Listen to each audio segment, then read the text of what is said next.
Récemment, Snoop Dogg était invité à participer au podcast Impulsive et il a raconté la dernière fois où il a vu Tupac. C'était sur son lit d'hôpital avant qu'il meure après la fusillade de Las Vegas le 7 septembre 1996. Snoop Dogg a expliqué que voir Tupac dans un tel état lui a carrément fait perdre connaissance. Il dit dans l'interview, quand nous sommes allés à Vegas pour voir Pac, nous sommes d'abord allés chez Suge, donc nous n'avions même pas encore vu Pac. On a parlé à Suge, il avait la tête bandée et il nous a raconté ce qui s'était passé en disant « Pac va s'en sortir, il va s'en sortir, il s'est fait tirer dessus 9 fois avant, donc il s'en sortira. » Malheureusement, ça n'a pas été le cas. Snoop continue, nous avions l'impression que tout allait bien se passer jusqu'à ce que nous allions à l'hôpital et que nous voyions qu'il n'allait pas bien.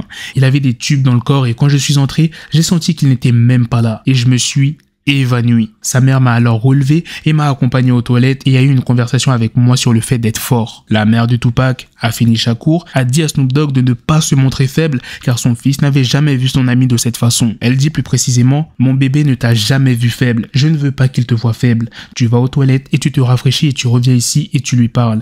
Et tu lui dis comment tu te sens. Mon bébé t'aime. Et elle savait qu'il y avait de la tension entre nous. Mais elle savait à quel point on s'aimait. Donc elle nous a laissé un moment pour que je puisse lui dire des choses comme à quel point je l'aimais, mais je savais que ça allait être la dernière fois que j'allais lui parler. While we drive to Vegas to see Pac, we go to Suge house first. So we haven't even seen Pac.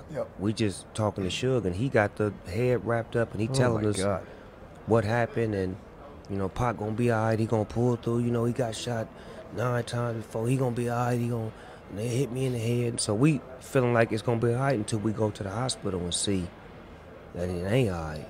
He got tubes in him and it's like when I walked in, I could just feel like he wasn't even there. And I fainted.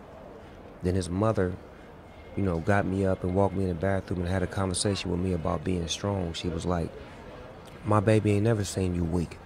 I don't want you to be weak in front of him. You go in the bathroom and fix yourself up and you go back in here and you talk to him. And you tell him how you feel. My baby loves you. Because she knew it was a little tension, but she knew how much we loved each other. So she gave us a moment for me to say some things to him. As far as how much I love him, but I knew that was going to be my last time speaking with him. C'était la news sur Snoop Dogg. Maintenant passons aux prochaines news. La série sur le Wu-Tang Clan est actuellement disponible sur Disney+. Donc ceux qui ont Disney+, profitez-en. Et la dernière news de cette vidéo est sur Drake et Pusha T. Il y a de cela quelques semaines, Pusha T avait affirmé être interdit du territoire canadien à cause de Drake. C'était lors du podcast Drink Champs que Pusha T s'était exprimé. Je vous en avais déjà parlé en vidéo. Et là récemment, Drake, il a répondu subtilement à Pusha T.